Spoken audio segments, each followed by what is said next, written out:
नमस्कार, मैं Ajay Kumar. Exit poll इस मत के सबसे मजबूत उदाहरण है कि राजनीति और चुनाव जैसी महत्वपूर्ण कार्रवाई को टेलीविज़न की मीडिया ने मनोरंजन में तब्दील कर दिया है। टेलीविज़न की मीडिया की पहुंच बहुत दूर तक है और वो बहुत ज़्यादा संसाधनों से लैस है, मगर अब वो आपको कभी नहीं बताते कि विधायक और सांसदों की रिपोर्ट क्या है, उनकी संपत्ति में इतनी बड़ी बढ़ोतरी कहां से हो गई, वह अथाह पैसा कहां कहां से कमा रहे हैं। विधायक और सांसद होने के नाते जन कल्याण करने की बजाय अपने लिए धन कल्याण करने के लिए कौन कौन सा धंधा कर रहे हैं, इन सारी बातों के अलावा उनका हर वक्त इस बात पर फोकस रहता है कि कौन जीतेगा और कौन हारेगा।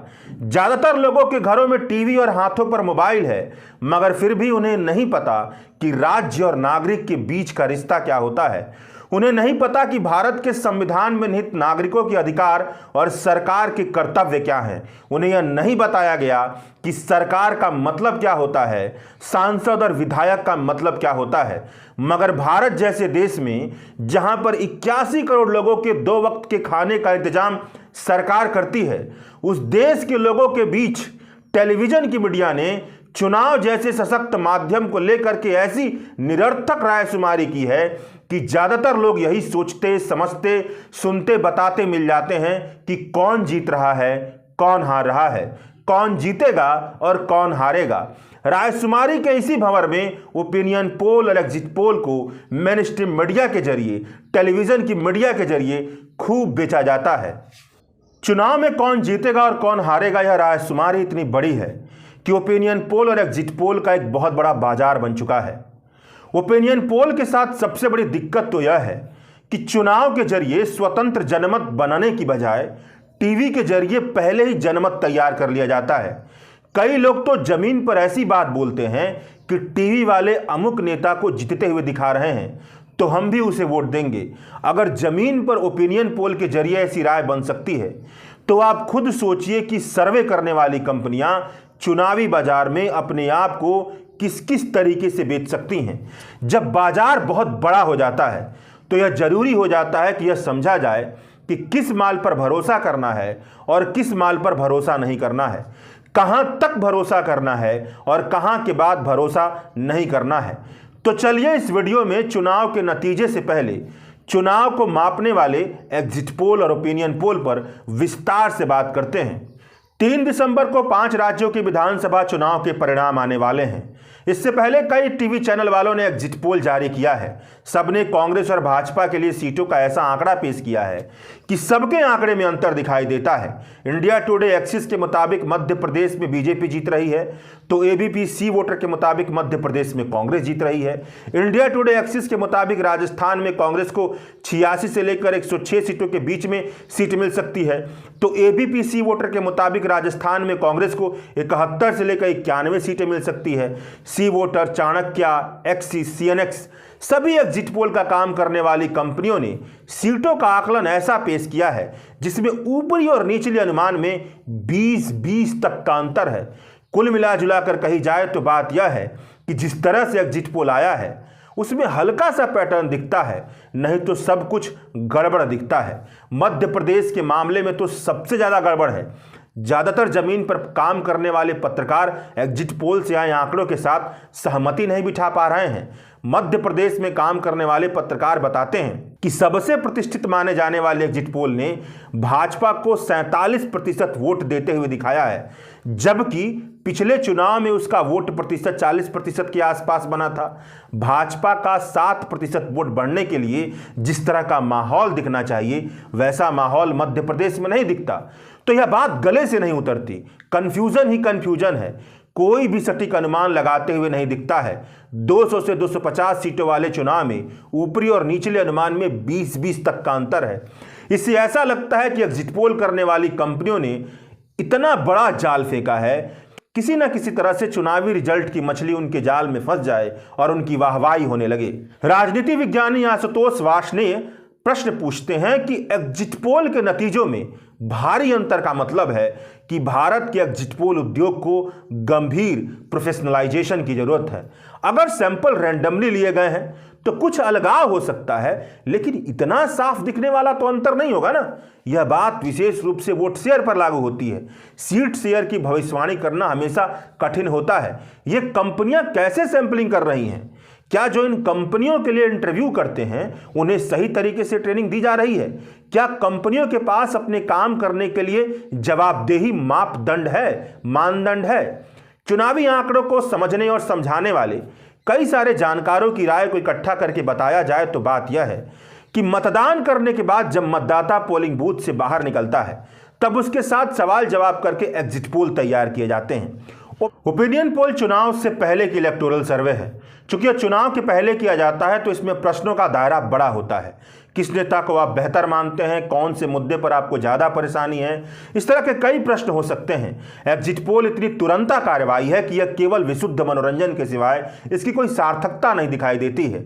एग्जिट पोल की जिंदगी 1 से 2 दिनों की होती है, उसके बाद चुनाव के रिजल्ट आ ही जाते हैं। अगर एग्जिट पोल में आए आंकड़ों के मुताबिक चुनाव के रिजल्ट आए तब तो एग्जिट पोल करने वाली कंपनी की वाहवाही कर चैनल वाले लोगों के बीच अपनी साख बढ़ाने का भरपूर जतन करते हैं, और अगर नहीं आए तो चुनावी रिजल्ट पर चर्चा होती है, एग्जिट पोल पर चुप्पी मार ली जाती है। थोड़ी बहुत सार्थकता कहीं पर दिखती है तो ओपिनियन पोल या वोटिंग बिहेवियर समझने के लिए रिसर्च फर्म के जरिए की जाने वाले पोस्ट पोल सर्वे में दिखती है। ओपिनियन पोल और एग्जिट पोल द्वारा पेश किए गए आंकड़ों को न तो पूरी तरीके से स्वीकार किया जा सकता है और न ही पूरी तरीके से खारिज किया जा सकता है। जिस तरह से एक डॉक्टर से कम यह उम्मीद करते हैं कि वह मरीज का तापमान मापे, इसी तरह से एग्जिट पोल से हमें कम से कम यह उम्मीद करनी चाहिए कि वह दर्शक और पाठक को वोट शेयर का कम से कम अनुमान दे। एग्जिट पोल करना कोई नई अवधारणा नहीं है। भारत में साल 1957 यानी दूसरे लोकसभा के चुनाव के बाद से यह होते आ रहा है। एग्जिट पोल और ओपिनियन पोल या कोई भी चुनावी सर्वे यह आंकड़ों और सांख्यिकी का खेल है। जैसे कि भारत की जनसंख्या 140 करोड़ है तो 140 करोड़ लोगों से तो बात नहीं की जा सकती है। इसीलिए एक ऐसा समूह बनाया जाता है जो भारत की वास्तविक हकीकत का प्रतिनिधित्व करता हो, भारत की पूरी हकीकत का प्रतिनिधित्व करता हो। यही सैंपल लेना कहलाता है। यह सुनने में जितना आसान है, करने में उतना ही मुश्किल। किसी विधानसभा या संसदीय क्षेत्र का एग्जिट पोल बताने के लिए जो सैंपल साइज लिया जाएगा वह ऐसा होना चाहिए कि जिसमें उस विधानसभा और संसदीय क्षेत्र के वोटिंग बिहेवियर से जुड़े सारे के सारे अलगाव समा जाएं। मतलब औरत, मर्द, धर्म, जाति, उम्र, शहर, गांव, विकसित, अविकसित, खेतीहर, उद्यमी, नौकरी, बेरोजगारी, जितनी भी कैटेगरी से लगता है कि वोटिंग बिहेवियर बदल सकता है, उन सभी कैटेगरी को रखकर सैंपल साइज बनाया जाता है।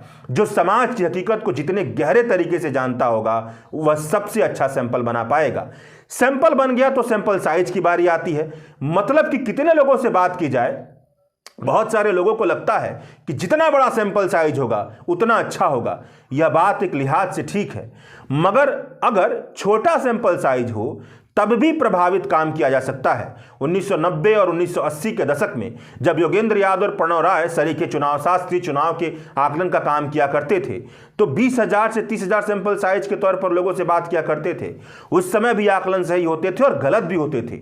चूंकि सैंपल साइज की बात लोगों को ज़्यादा समझ में आती है तो बड़े बड़े मीडिया वाले अब बताते हैं कि उन्होंने हर विधानसभा सीट पर जाकर के चुनावी आकलन किया है और लाखों लोगों से बात कर अपना एग्जिट पोल निकाला है। यह भी गलत तरीका नहीं है, मगर इसमें पैसा बहुत ज़्यादा लगता है, संसाधनों की खपत बहुत ज़्यादा होती है, बहुत ज़्यादा समय लगता है। मगर इससे भी यह तय नहीं होता कि जो एग्जिट पोल आएगा वह सही ही आएगा। चुनावी आंकड़ों की दुनिया में बहुत लंबे समय से काम करने वाले CSDS के प्रोफेसर संजय कुमार बताते हैं कि महत्वपूर्ण सैंपल साइज नहीं होता, महत्वपूर्ण यह बात होती है कि लोगों से किस तरह के सवाल पूछे जा रहे हैं, सवालों का स्ट्रक्चर क्या है। सही सवालों का स्ट्रक्चर बहुत महत्वपूर्ण होता है। अगर उनकी बात को आसान भाषा में समझा जाए तो यह है कि जिन लोगों से बात की जा रही है उन लोगों से क्या पूछा जा रहा है और जो पूछा जा रहा है क्या उससे यह बात पता चलती है कि वह वोट किसे देंगे। इस पर निर्धारित होता है कि एग्जिट पोल का अनुमान सही आएगा या नहीं। इसके अलावा भी ढेर सारी चुनौतियां मौजूद होती है। सीटों का अनुमान स्विंग मॉडल के आधार पर किया जाता है। सारे आंकड़ों को जुटाने के बाद, जरूरी मेथोडोलॉजी अपनाने के बाद जो निष्कर्ष निकलता है उससे वोट शेयर निकलता है, मतलब किस पार्टी को कितना वोट प्रतिशत मिलने की संभावना बन रही है। मगर सीट का अनुमान वोट प्रतिशत और पिछले चुनाव में मिले सीट को आधार बनाकर निकाला जाता है, इसलिए सीट का अनुमान लगाना बहुत ही जटिल काम हो जाता है। भारत जैसा विशाल देश और इस विशाल देश के सभी इलाके में लोकेशन के आधार पर, जाति के आधार पर, धर्म के आधार पर, भाषा के आधार पर, शिक्षा स्तर के आधार पर, आर्थिक आधार पर इतनी ज्यादा विविधता है कि वोटिंग बिहेवियर का पता लगा पाना बहुत ही मुश्किल काम होता है। अगर सैंपल साइज में ओवर रिप्रेजेंटेशन होगा तब भी दिक्कत आएगी और अंडर रिप्रेजेंटेशन होगा तब भी दिक्कत आएगी। इन चुनौतियों को पार करके वोट शेयर निकाला जाता है। अब वोट शेयर तो निकल गया, मगर मान लीजिए कि पिछली बार के चुनाव में जो गठबंधन था वह गठबंधन अब की बार के चुनाव में टूट गया, तब क्या होगा। ऐसी स्थिति में सीट का आकलन लगाना बहुत मुश्किल हो जाता है। अगर चुनाव बाइपोलर है तो एग्जिट पोल करना आसान है, अगर चुनाव मल्टीपोलर है तो एग्जिट पोल करना बहुत मुश्किल बन जाता है। यह सारी वे पेचीदगियां जिससे पता चलता है कि ओपिनियन पोल और एग्जिट पोल करना बहुत ही मुश्किल काम है। इसमें इतने लेवल हैं कि कहीं पर कोई गड़बड़ी हो गई तो आकलन गड़बड़ निकलेगा। इसीलिए इस तरह के कामकाज में गलती होना स्वाभाविक है। वर्ल्ड बैंक के चीफ इकोनॉमिस्ट कौशिक बसु कहते हैं कि हर इंसान गलती करता है, मगर एक पोलस्टर यानी सर्वेक्षण करने वाला बार बार गलती करने के लिए अभिशप्त होता है। यह बात केवल भारत में नहीं बल्कि पूरी दुनिया पर लागू होती है। जो खुद को सबसे बेहतरीन एग्जिट पोल करने वाले बताते हैं वह भी गलतियां करते हैं। ढंग का सैंपल साइज लेने के लिए, सैंपल साइज में सबका रिप्रेजेंटेशन लेने के लिए, ढंग के क्वेश्चन स्ट्रक्चर करने के लिए, इन सब के लिए बेहतर मैन पावर की जरूरत होती है। ऐसे लोगों की जरूरत होती है जो इलेक्शन स्टडी में माहिर हो। टीवी मीडिया वाले पैसा इलेक्शन स्टडी के लिए नहीं खर्च करते हैं, बल्कि इसलिए खर्च करते हैं ताकि वह किसी भी तरीके से यह बता पाएं कि उन्होंने जो एग्जिट पोल दिखाया है वह सही है। इसीलिए सारा का सारा जोर केवल चुनावी जीत और हार को देखने के लिए किया जाता है और यहीं पर गलतियां हो जाती हैं। इसीलिए इक्का दुक्का पोल कंपनियों को छोड़ दिया जाए तो सबके पास बेहतर टीम की बहुत बड़ी कमी है। फील्ड पर जाने के लिए ऐसे इन्वेस्टिगेटर हायर किए जाते हैं जिन्हें चुनाव और राजनीति की समझ नहीं होती। कई जगहों पर तो लोगों के बीच जाकर प्रश्न पूछने वाले इन्वेस्टिगेटर या इंटरव्यूअर को ढंग की ट्रेनिंग भी नहीं दी जाती है। समाज और समय की सच्चाई जटिल होती जा रही है, इसलिए पारखी निगाहों का होना बहुत जरूरी है। इसकी कमी बहुत बड़ा कारण बनती है कि एग्जिट पोल में जो आंकड़े पेश किए जा रहे हैं वह सच से काफी दूर रहते हैं। साल 2014 के लोकसभा चुनाव में एग्जिट पोल पूरी तरह से गलत हो गए थे। एग्जिट पोल में जीतते हुए भाजपा को दिखाया जा रहा था, मगर जीत कांग्रेस को हुई। साल 2014 के लोकसभा चुनाव में भी कई एग्जिट पोल गलत हुए। इस लिस्ट में साल 2017 का उत्तर प्रदेश विधानसभा चुनाव, साल 2015 का बिहार विधानसभा चुनाव, साल 2015 का दिल्ली विधानसभा चुनाव जैसे कई चुनाव के आकलन को शामिल किया जा सकता है। मौजूदा वक्त में एग्जिट पोल का बाजार बहुत बड़ा बाजार बन चुका है। सारे चैनल और मीडिया संस्थान मिलकर एग्जिट पोल पर करोड़ों रुपए खर्च करते हैं। इसलिए प्रश्न जरूरी हो जाता है कि एग्जिट पोल पर भरोसा किया जाए और किस एग्जिट पोल पर नहीं। संजय कुमार बताते हैं कि कई एग्जिट पोल केवल सीटों की संख्या बताते हैं, कोई वोट शेयर नहीं, कोई मेथोडोलॉजिकल डिटेल नहीं। यह सब सार्वजनिक तौर पर पेश करना चाहिए ताकि कोई भी मेथोडोलॉजिकल डिटेल से आंकड़ों की जांच कर सके। अगर जायज मेथोडोलॉजी नहीं होगी तो एग्जिट पोल पहले ही खारिज हो जाएगा। मुझे लगता है, यानी कि संजय कुमार को लगता है कि अब समय आ गया है कि जब हमें रियल एग्जिट पोल और एस्टिमेटेड एग्जिट पोल के बीच अंतर करने की जरूरत है। किसी भी एग्जिट पोल के लिए जरूरी है कि वह वोट शेयर का अनुमान पेश करे। अगर कोई एग्जिट पोल की एजेंसी वोट शेयर का अनुमान नहीं बता रही है तो प्रश्न यह बनता है कि वह एग्जिट पोल करते समय आखिरकार कर क्या रही थी। अब सवाल यह बनता है कि केवल 2 या 3 दिन के लिए इतना बड़ा तामझाम क्यों रचा जाता है। जब चुनाव का रिजल्ट आ ही गया तो करोड़ों रुपए खर्च करके एग्जिट पोल की जरूरत क्यों है। यह सवाल बड़ा वाजिब है। सही कहा जाए तो इस सवाल का वाजिब जवाब भी नहीं मिलता है। साल 2016 में सेमिनार मैगजीन में मिजरिंग डेमोक्रेसी नाम से एक अंक छपा। इस अंक के कुछ लेखों को पढ़ने के बाद यह निष्कर्ष निकलता है कि भारत में इलेक्शन स्टडी करने के लिए रिसर्चर, अकादमिक दुनिया से जुड़े लोगों के लिए ओपिनियन सर्वे बड़े मायने रखते हैं। इससे भारत में चुनाव को लेकर के लोगों का रुख किस तरीके से बदल रहा है, चुनाव और समाज के बीच किस तरह का रिश्ता पनप रहा है। खासकर ओपिनियन पोल के आंकड़े भारतीय राजनीति के कुछ बड़े सवालों पर अंतर्दृष्टि प्रदान करने में मददगार रहते हैं, जैसे कि भारतीय समाज के हाशिए पर रहने वाले वर्गों की भागीदारी की बढ़ोतरी और भारतीय मतदाताओं के बीच बहुसंख्यकवादी और सांप्रदायिक आवेग। ऐसे सवालों का जवाब इन ओपिनियन पोल से मिलता है। एक वोटर अपना मत हमेशा की तरह किसी एक पार्टी को नहीं देता बल्कि बदलता रहता है। इस तरह के कई सवालों के जवाब इलेक्शन सर्वे से मिलते हैं। मगर इसके बाद फिर से यह सवाल उठता है कि अगर इन्हीं सवालों के जवाब जानना है तो ऐसा क्यों किया जाता है कि यह सवाल केवल चुनाव के पहले और चुनाव के नतीजों के पहले पूछा जाए। इसका कोई मुकम्मल जवाब नहीं मिलता। अगर करोड़ों रुपए खर्च करके भारत के जनजीवन के बारे में डाटा इकट्ठा करना है तो ओपिनियन पोल और एग्जिट पोल की क्या जरूरत है। इससे बढ़िया कोई संस्थाएं बनाई जा सकती हैं, इससे बढ़िया कोई संगठन बनाया जा सकता है जिस संगठन में पेशेवर समाजशास्त्री, अर्थशास्त्री, मनोवैज्ञानिक, चुनाव शास्त्री हों। अंत में केवल यही दिखता है कि सब कुछ केवल पैसे के लिए किया जा रहा है। यही है एग्जिट पोल की सच्चाई। शुक्रिया।